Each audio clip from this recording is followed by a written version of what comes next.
নুজহাতুন নওয়াজির ফি আহওয়ালিল আকাবির একটা কিতাব রয়েছে। ওই কিতাবের মধ্যে রয়েছে হযরত মূসা আলাইহিস সালামের জামানায় একবার অনেক দুর্ভিক্ষ দেখা দেয়, বৃষ্টি হয় না, ফসল আদি সব ধ্বংস হয়ে যাইতেছে। সমস্ত বনি ইসরাইল নবী মূসা আলাইহিস সালামের কাছে যাওয়ার পর বলে, নবী মূসা আপনি আল্লাহর কাছে দোয়া করে আল্লাহ যেন বৃষ্টি দান করে। হযরত মূসা আলাইহিস সালাম বললেন, আমার উম্মত শোনো, আগামীকাল তোমরা অমুক ময়দানে একত্রিত হইবে, ওই জায়গায় আমরা আল্লাহ তাআলার কাছে দোয়া করব আল্লাহ যেন আমাদেরকে বৃষ্টি দান করে। এই কথা শোনার পর পরের দিন ৭০,০০০ বনি ইসরাইল ওই ময়দানে একত্রিত হয়। কয় হাজার? ৭০,০০০ বনি ইসরাইল। হযরত মূসা আলাইহিস সালাম ৭০,০০০ বনি ইসরাইলদেরকে নিয়ে দোয়া শুরু করলেন, কিন্তু দোয়া কবুল হইতেছে না। হযরত মূসা আলাইহিস সালাম পেরেশান হয়ে গেলেন, আমি একজন নবী, আমার দোয়া যদি কবুল না হয় আমার উম্মত কি মনে করবে, এ কেমন নবী, তার দোয়া তো কবুল হয় না। হযরত মূসা আলাইহিস সালাম পেরেশান হয়ে গেলেন, তিনি আল্লাহ তাআলার কাছে বলতে লাগলেন, ওয়ালাম আকুম বিদুআইকা রাব্বি শাকিয়্যা, হে আল্লাহ আমি কোনোদিন তোমার কাছে দোয়া করে মাহরুম হই নাই, কিন্তু আজকে কি হলো, আমি তো দোয়া কবুলের কোনো লক্ষণ পাইতেছি না। এই পর্যন্ত আমি আল্লাহ তোমার কাছে যে কোনো দোয়া করছি প্রত্যেকটা দোয়া তুমি কবুল করছো, আজকে তো দোয়া কবুল হইতেছে না, কারণটা কি? আল্লাহ বলে, হে মূসা শোনো, এই যে ৭০,০০০ বনি ইসরাইল, এই ৭০,০০০ বনি ইসরাইলের মধ্যে একজন নাফরমান বান্দা রয়েছে যে গোটা ৪০ বৎসর পর্যন্ত আমার নাফরমানি করেছে, একটা মুহূর্তের জন্য আমি আল্লাহ তাআলাকে স্মরণ করে নাই, ওই নাফরমানের কারণেই আমি তোমাদের দোয়া কবুল করতেছি না। মূসা শোনো, তোমাদের এই বনি ইসরাইলের মধ্যে এমন এক নাফরমান রয়েছে যে ৪০ বৎসর পর্যন্ত আমার নাফরমানি করতেছে। কয় বৎসর?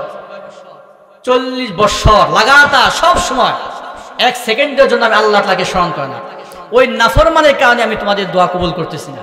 তুমি ঘোষণা করো যে ৪০ বৎসর পর্যন্ত যে গুনাহ করেছ তুমি এখান থেকে বের হয়ে যাও, ওই নাফরমান বের হয়ে গেলেই আমি তোমাদের দোয়া কবুল করব।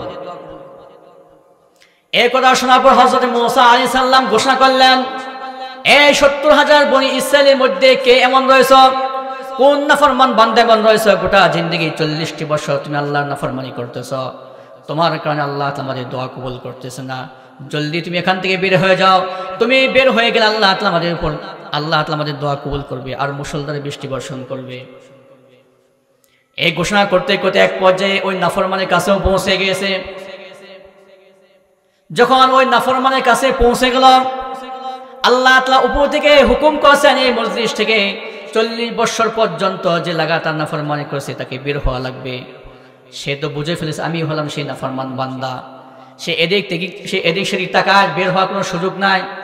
৭০,০০০ বনি ইসরাইলের মাঝখানে সে, এখন যদি এই ৭০,০০০ বনি ইসরাইল থেকে সে বের হয়ে যায়, সকলেই দেখবে এই হলো সেই নাফরমান, এই হলো কি সেই নাফরমান। তখন সে কোনো উপায় না দেখে আল্লাহ তাআলার দিকে সে মুতাওয়াজ্জহ হয়, আল্লাহ ৪০ বছর নাফরমানি করেছি, তুমি সব জানো, দুনিয়ার কোনো মানুষ জানে না আমি যে লাগাতার ৪০ বছর নাফরমানি করেছি, দুনিয়ার কোনো মানুষ খবর রাখা নাই, জানে না, তুমি একমাত্র জানো। আল্লাহ তুমি সুযোগ দিয়েছিলে, আমি নাফরমানি করেছি, হে আল্লাহ আজকে যদি এই ৭০,০০০ বনি ইসরাইল থেকে আমি চলে যাই, সকলে আমাকে চিনে ফেলবে, আমি ইসলাম সেই নাফরমান বান্দা, সকলে আমাকে নিয়ে তাচ্ছিল্য করবে, আমাকে ঠাট্টা করবে, আমাকে অপমান করবে। আজ না চলে যায়, তুমি ওহির মাধ্যমে মূসা নবীকে জানিয়ে দিবে, তাও সমস্যা। হে আল্লাহ দুনিয়ার কোনো মানুষের কাছে যাই নাই, দুনিয়ার কোনো মানুষের কাছে চাই নাই, হে আল্লাহ তুমি তো এমন রব, যেই রব ৮০ বৎসরের গুনাহগারদের গলা তুমি মাফ করতে পারো, ৮০ বৎসরকে কট্টর কাফের গলা তুমি মাফ করতে পারো। আল্লাহ আমি ৪০ বৎসর করেছি, কি হয়েছে, তুমি তো রহিম রহমান, আল্লাহ তুমি তো গফুর গফফার, আমি ১০০০ গুনাহ করেছি, ৪০ বৎসরকে ৫০ বৎসরকে, আল্লাহ তুমি তো গফুর গফফার রহিম রহমান, আল্লাহ তুমি তো ক্ষমাশীল, আল্লাহ তুমি আমাকে ক্ষমা করে দাও। ভাইয়ের আমার দিলে দিলে সে এই দোয়া করতেছে, আর তার চোখ দিয়ে টপ টপ করে পানি পড়তেছে, আল্লাহ তুমি যদি আজকে আমাকে ক্ষমা না করো আমার কোনো উপায় থাকবে না। ভাইয়ের আমার এই নাফরমান দিলে দিলে দোয়া করতেছে, আর তার চোখ দিয়ে টপ টপ করে পানি পড়তেছে। যখন সে দিল থেকে আল্লাহ তাআলার কাছে তওবা করছে, আল্লাহ তাআলার কাছে দোয়া করছে, আল্লাহ তাআলার সাথে সাথে তার দোয়া কবুল করছেন। আল্লাহ তাআলা সাথে সাথেই মুষলধারে বৃষ্টি বর্ষণ শুরু করে দিয়েছে। তার লোক কি উঠছে, ওই মজলিসে ওই লোক কি উঠছে, ওঠে না, কিন্তু এরপরও আল্লাহ তাআলা বৃষ্টি দিছে। মূসা আলাইহিস সালাম আশ্চর্য হয়ে গেছে, আল্লাহ কি ব্যাপার, তুমি কি করতেছো, তুমি একটু আগে বললা যে নাফরমান বের না হয়ে গেলে তুমি বৃষ্টি দিবা না, অথচ কেউ উঠলো না তুমি বৃষ্টি দিলে, আমার উম্মত আমাকে নিয়ে কি ভাববে? আমি যদি বলি এখন যে এখানে একজন 20 বছর নাফরমান রয়েছে, সে উঠে গেলে বৃষ্টি আসবে, তাছাড়া বৃষ্টি আসবে না, কিন্তু কেউ উঠলো না, বৃষ্টি শুরু হয়ে গেছে, তাহলে আপনারা আমাকে কি মনে করবেন? কিসের হুজুর, কি বলে মিথ্যা কথা বলতেছে? তো নবী মুসা নবী তিনি বললেন কিছুক্ষণ আগে যে 40 বছর নাফরমান না উঠলে বৃষ্টি হবে না, অথচ কেউ উঠলো না, বৃষ্টি শুরু হয়ে গেছে। এখন নবী মুসা সে পেরেশান হয়ে গেছে, আমার উম্মত আমাকে নিয়ে কি ভাববে? হযরত মুসা আলাইহিস সালাম সিজদায় পড়ে গেলেন যে আল্লাহ কি হলো, কিছুক্ষণ আগে তুমি হুকুম করলা ওই 40 বছর নাফরমান উঠে না গেলে তুমি বৃষ্টি বর্ষণ করবে না, অথচ মজলিসে কেউ উঠলো না, এরপর বৃষ্টি বর্ষণ শুরু হয়ে গেছে। আল্লাহ তাআলা বলে, হে মুসা শোনো, যে নাফরমান বান্দার কারণে তোমাদের জন্য আমি বৃষ্টি দেই নাই, আমি আল্লাহ তাআলা ওই নাফরমানের কারণে তোমাদের উপর বৃষ্টি বর্ষণ করেছি। যে নাফরমানের কারণে তোমাদের বৃষ্টি দেয় নাই, আমি ওই বান্দার কারণে তোমাদের উপর বৃষ্টি নাজিল করছি, তোমাদের জন্য না, ওই বান্দার জন্য, ওই বান্দার দোয়ার কারণে, ওই বান্দার তওবার কারণে আমি তোমাদের উপর বৃষ্টি দান করছি। মুসা আলাইহিস সালাম বলে, আল্লাহ আমি ওই ভাগ্যবান ব্যক্তিকে দেখতে চাই যার তওবার কারণে তুমি আমাদেরকে বৃষ্টি দিলা। আল্লাহ বলেন, হে মুসা শোনো, যে বান্দা গুনাহগার থাকা অবস্থায় আমি তাকে প্রকাশ করি নাই, মানুষ তাকে অপমান করবে, এখন সে আমার খাঁটি বান্দা, আমার মহব্বতের বান্দা, আমি কিভাবে তার নাম প্রকাশ করব? বিষয় বুঝতেছেন? যখন সে গুনাহগার ছিল তখনই আমি তার নাম প্রকাশ করি নাই, যে মানুষ তাকে নিয়ে তাচ্ছিল্য করবে, তাকে অপমান করবে, এখন সে আমার খাঁটি বান্দা, সে আর গুনাহগার না, আমার ওলি হয়ে গেছে, আমি কিভাবে তার নাম প্রকাশ করব? আমি তার নাম প্রকাশ করতে পারবো না। এই জন্য ভাইরা আমার, আমি যদি দোয়া করতে চাই, 2 নম্বর শর্ত, আমাকে তওবা করে দোয়া করতে হবে। গুনাহযুক্ত অবস্থায় দোয়া করে আল্লাহ তাআলা দোয়া কবুল করবে না। 3 নম্বর শর্ত, 1 নম্বর শর্ত নেক কাজ করার পর দোয়া করা লাগবে। 2 নম্বর শর্ত গুনাহ থেকে তওবা করার পর দোয়া করতে হবে। 3 নম্বর শর্ত ইসমে আযম বলে দোয়া করতে হবে। কি নাম বলে? ইসমে আযম, অর্থাৎ আল্লাহ তাআলা সিফাতি নাম রয়েছে, এর মধ্যে কিছু নাম রয়েছে ইসমে আযম, মহান নাম, যে নাম দিয়ে দোয়া করলে আল্লাহ ডাইরেক্ট দোয়া কবুল করে। যে নাম দিয়ে দোয়া করলে আল্লাহ কি করে? ডাইরেক্ট দোয়া কবুল করে। এত নামের পাওয়ার, কিন্তু সহিহ কোনো হাদিসে কোনো কিতাবে এই নামের সন্ধান পাওয়া যায় না। কিন্তু বুজুর্গানে দিন তারা গবেষণা করে কিছু দোয়াকে বের করছেন যে এগুলো হলো ইসমে আযম। এই ইসমে আযমের পাওয়ার অনেক বেশি, অনেক বেশি পাওয়ার। আল্লাহর এক ওলি ছিলেন, তিনি এই ইসমে আযম জানতেন। তিনি এই ইসমে আযম বলে যেই দোয়াই করতেন আল্লাহ তাআলা সেই দোয়াই কবুল করতেন। তো এই আল্লাহর ওলি একজন মুরিদ ছিল, শিষ্য। এই আল্লাহর ওলি কি ছিল? একজন শিষ্য ছিল, মুরিদ ছিল। এই মুরিদ অনেক বছর তার পীর সাহেবের খেদমত করতেছে। একদিন সে আবদার করলো, হুজুর আমি এত বছর আপনার খেদমত করি, আমার দিলের একটা আশা, আপনি যে ইসমে আযম জানেন ওই ইসমে আযম আমাকে শিখিয়ে দিবেন। মুরিদ কি আবদার করছে যে হুজুর আমি এত বছর আপনার খেদমত করি, আমি কিছুই চাই না, শুধু একটা জিনিস চাই, আপনি যে ইসমে আযম জানেন, যে ইসমে আযম দিয়ে দোয়া করে আল্লাহকে দোয়া কবুল করান, সেই ইসমে আযমটা আমাকে শিখিয়ে দেন। কিন্তু পীর সাহেব তাকে শেখায় না, না তুমি পারবা না, তোমার সেই ক্ষমতা নাই, তোমার সেই যোগ্যতা নাই। কিন্তু মুরিদ তো সে তো ছাড়া না, নাসুর বান্দা, না হুজুর আমাকে শিখিয়ে দেন, আমাকে শিখিয়ে দেন, প্রতিদিন বলে, প্রতিদিন আবদার করে। তো একদিন পীর সাহেব বাধ্য বলেন, ঠিক আছে আমি তোমাকে শিখাইতে পারি, একটা শর্ত আছে। কি শর্ত? আগামীকাল ফজর পরে তুমি ওই পাহাড় থেকে বের হওয়া যে রাস্তা, ওই রাস্তা দাঁড়িয়ে থাকবে, আর সারাদিন কি হয় সেটা দেখবে, সন্ধ্যায় আমাকে বলবে। কি শর্ত বলল?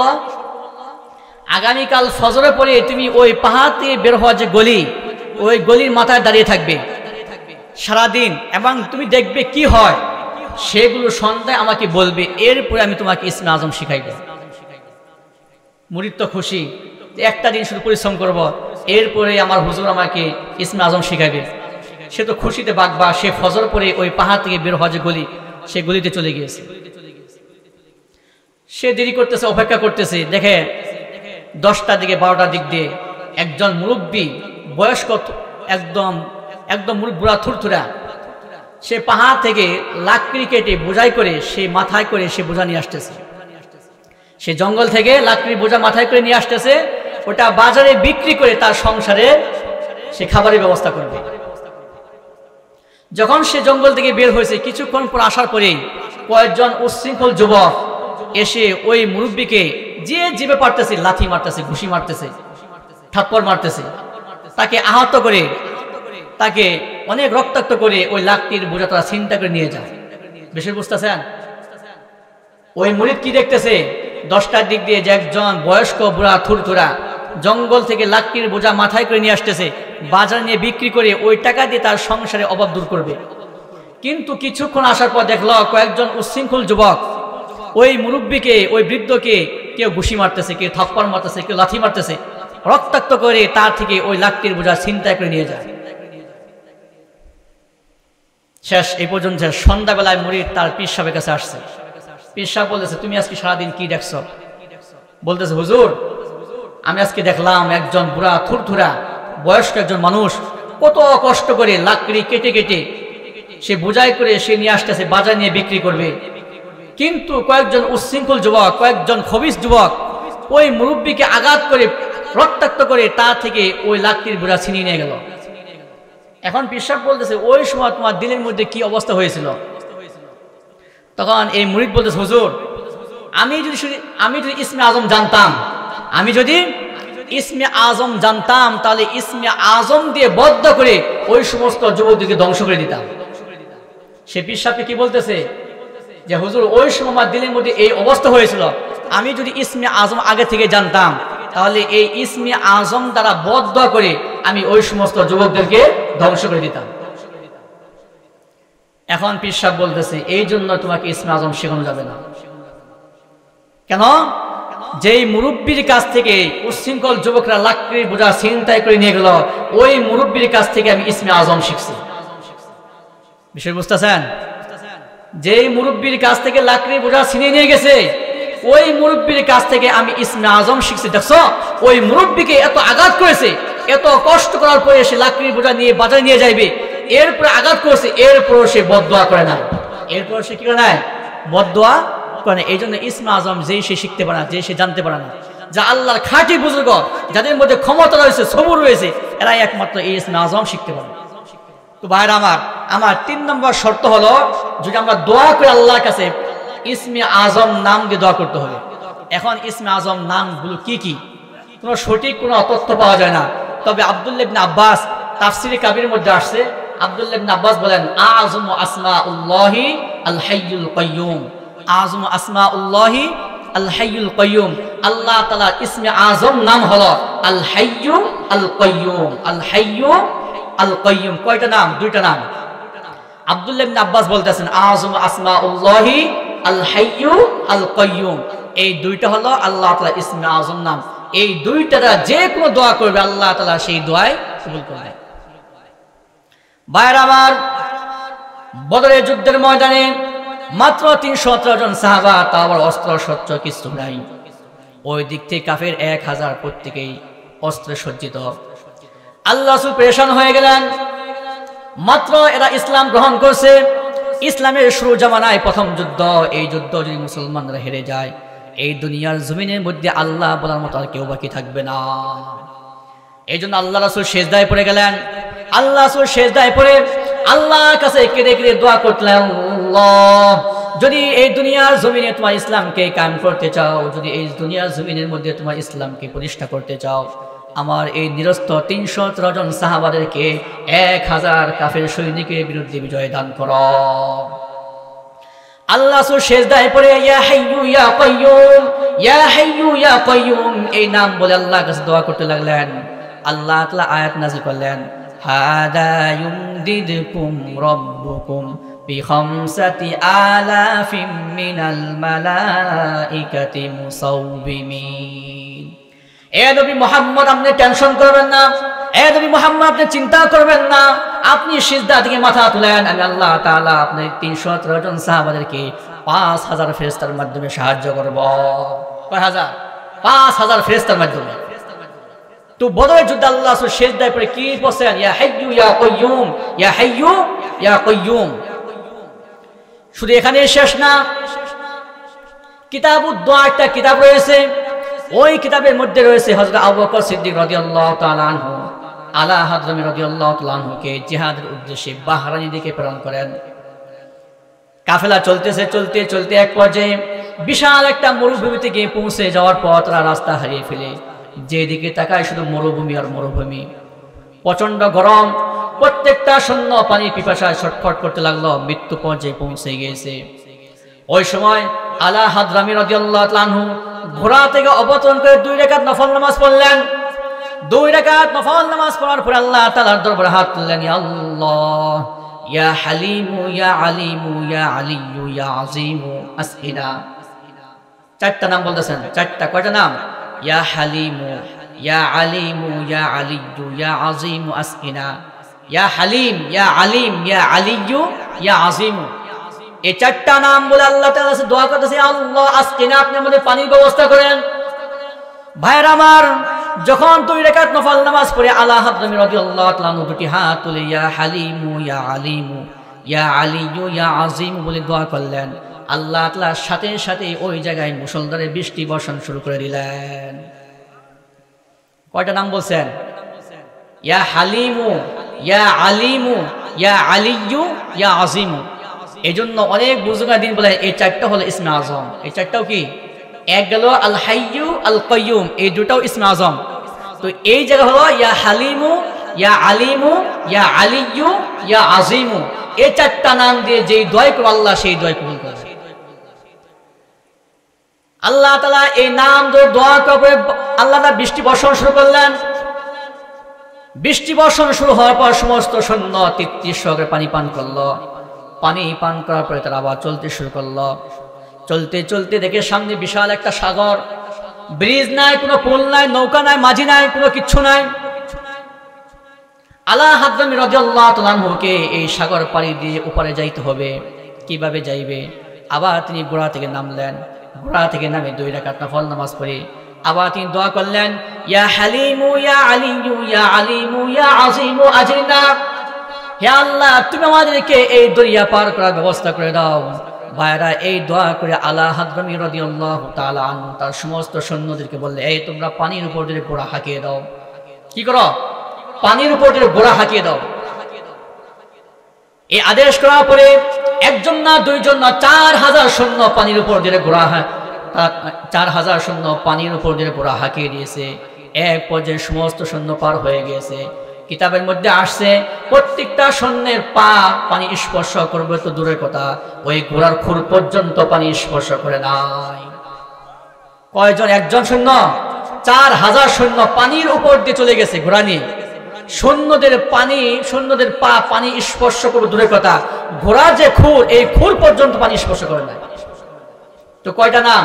ইয়া হালিমু ইয়া আলিমু ইয়া আলিয়্যু ইয়া আযীমু। এই জন্য বুজুর্গানে দিন বলেন এই 4টা হল ইসমে আযম। তো আমরা 6টা নাম পেলাম। কয়টা নাম? 1 নাম্বার আল হাইয়্যু আল কাইয়্যুম, 2টা। 3 নাম্বার ইয়া হালিম ইয়া আলিম ইয়া আলিয়্যু ইয়া আযীমু। এই জন্য ভাই আমরা যেখানে আমরা যে সময় দোয়া করব, আমরা প্রত্যেকটা দোয়ার আগে এই নামগুলো বলে দোয়া করব। ইয়া হাইয়্যু ইয়া কাইয়্যুম বিরহমাতিকা আস্তাগীস, ইয়া হাইয়্যু ইয়া কাইয়্যুম বিরহমাতিকা আস্তাগীস, ইয়া হালিমু ইয়া আলিমু ইয়া আলিয়্যু ইয়া আযীমু। আমরা যখনই দোয়া করব, এই দোয়ার আগ দিয়ে মুখ দিয়ে শুধু সামান্য একটু হরকত করে এই কয়েকটা নাম বলবেন, ইনশাআল্লাহ আল্লাহ তাআলা দোয়া করলে অবশ্যই দোয়া কবুল করবে। 1 নাম্বার কি শর্ত ছিল? যে কোনো নেক কাজ করার পর দোয়া করা। 2 নম্বর শর্ত কি ছিল? গুনাহ থেকে তওবা করার পর দোয়া করা। 3 নম্বর শর্ত হলো ইসমে আযম বলে দোয়া করা। 4 নম্বর শর্ত হলো যে কোনো ভালো জায়গা, বরকতময় জায়গায় দোয়া করা। মসজিদের ভিতরে, এই যে মজলিসের ভিতরে, ঘরের পবিত্র জায়গা, যে জায়গা পবিত্র, যে কোনা পবিত্র, সেই জায়গায় দোয়া করা। 5 নম্বর কোন নবী রাসূলের উসিলা দিয়ে, কোন বুজুর্গের উসিলা দিয়ে দোয়া করা। 5 নম্বর শর্ত কি? কোন বুজুর্গের উসিলা দিয়ে, কোন নবীর উসিলা দিয়ে দোয়া করা। আল্লাহ অমুক নবীর উসিলা আমার দোয়াকে কবুল করো, আল্লাহ নবী মুহাম্মদের উসিলা এই দোয়াকে কবুল করো। এই জন্য আমরা প্রত্যেকে দোয়ার সময়, দোয়ার শেষের দিকে কি বলবো? আল্লাহ নবী মুহাম্মদের উসিলা আমার দোয়াকে কবুল করো। আমরা যখন দোয়া করব, দোয়া করার শেষ পর্যায়ে আমরা কি বলবো? আল্লাহ নবী মুহাম্মদের উসিলায় আমার দোয়াকে কবুল করো। আল্লাহ অবশ্যই দোয়া কবুল করবে। এখন আমরা বলবো যে হুজুর, এই 5টা শর্ত আমরা সকলেই আদায় করি। আমি নেক কাজ করার পর দোয়া করি, গুনাহ থেকে তওবা করার পর দোয়া করি, আমি ইসমে আযম বলে দোয়া করি, বরকতময় জায়গায় দোয়া করি, নবী রাসূলদের উসিলাও দোয়া করি, কিন্তু এরপরও দোয়া কবুল হয় না। এরপরও কি হয় না? দোয়া কবুল হয় না। তো আমাদেরকে আর কয়েকটা কাজ করা লাগবে, কয়েকটা কাজ ছাড়তে হবে। তার মধ্যে 1 নম্বর হলো হারাম মাল। কি মাল? হারাম মাল। যার পেটের মধ্যে হারাম মাল রয়েছে সে হাজার জিন্দেগি দোয়া করলে আল্লাহ তার দোয়া কবুল করবে না। আজকে আমরা প্রত্যেকে হারামের মধ্যে আমরা লিপ্ত রয়েছি, কেউ ব্যাংকের মধ্যে, কেউ সুদের মধ্যে, কেউ আত্মসাদের মধ্যে, কেউ অন্যায় চুরির মধ্যে, প্রত্যেকেই আমরা হারাম মালের মধ্যে লিপ্ত রয়েছি। আমরা আল্লাহ দোয়া করলে আল্লাহ কিভাবে দোয়া কবুল করবে? এই হারাম মাল খেয়ে হাজার দোয়া করলে আল্লাহ তাআলা দোয়া কবুল করবে না। ভাইয়ের আমার, হযরত মূসা আলাইহিস সালাম একদিন কোন রাস্তা দিয়ে যাইতেছিলেন, হঠাৎ করে দেখতে পেলেন একজন ব্যক্তি খুব কান্নাকাটি করে দোয়া করতেছে, কিন্তু আল্লাহ তাআলা তার দোয়া কবুল করতেছে না। হযরত মূসা আলাইহিস সালামের দয়া হলো, তিনি আল্লাহ তাআলার সাথে কথা বলতে লাগলেন, হে আল্লাহ, এই যে বান্দা কত কান্নাকাটি করতেছে, কত চিল্লাচিল্লি করতেছে, তোমার কাছে দোয়া করতেছে, তুমি কেন তার দোয়া কবুল করতেছো না? আল্লাহ বলে, হে মূসা শোনো, সে যদি চিল্লাচিল্লি করতে মরেও যায়, সে যে হাত তুলতে তুলতে আসমান পর্যন্ত হাত তুলে ফেলে, এরপর আমি তার দোয়া কবুল করব না। হযরত মূসা বললেন, কেন আল্লাহ তুমি দোয়া কবুল করবে না?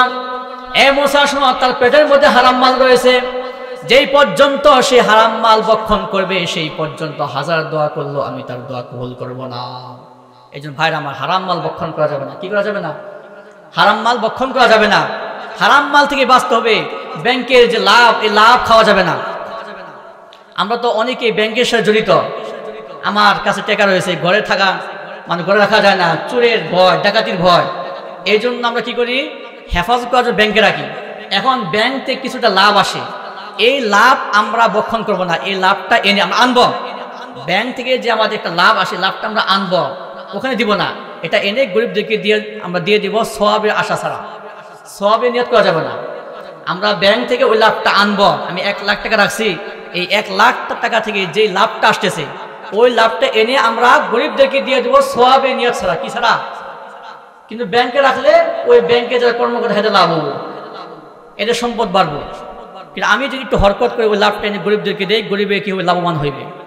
এই জন্য ব্যাংকের টাকা রাখা যাবে, লাভও আনা যাবে, কিন্তু নিজে খাওয়া যাবে না। আবার দানের নিয়ত দেওয়া যাবে না, আমি দান করতেছি সওয়াব আশা, এটা করা যাবে না, কারণ এটা হারাম মাল।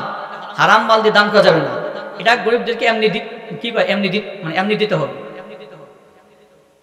এই জন্য ভাইয়ার আমার, হারাম মাল খেয়ে কেউ যদি দোয়া করে, হাজার দোয়া করে, আল্লাহ তাআলা ওই দোয়াকে কবুল করবে না। কোন একজন সাহাবা আল্লাহ রাসূলকে বলল, হে আল্লাহ রাসূল, আমাদের অনেকেই দোয়া করে কিন্তু তার দোয়া তো কবুল হয় না।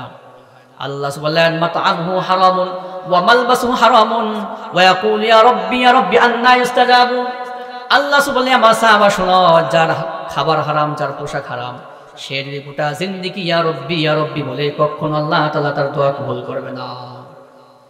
মাতআমহু হারামুন, যার খাবারটা হারাম, মালবাসু হারামুন, যার পোশাকটা হারাম, যেই পোশাক সে পরিধান করছে সেটাও হারামের পোশাক, হারাম টাকার পোশাক। ওই বান্দা যদি গোটা জিন্দেগি আল্লাহ ইয়া আল্লাহ ইয়া আল্লাহ আমার দোয়া কবুল করো, আল্লাহ কখনো তার দোয়া কবুল করবে না।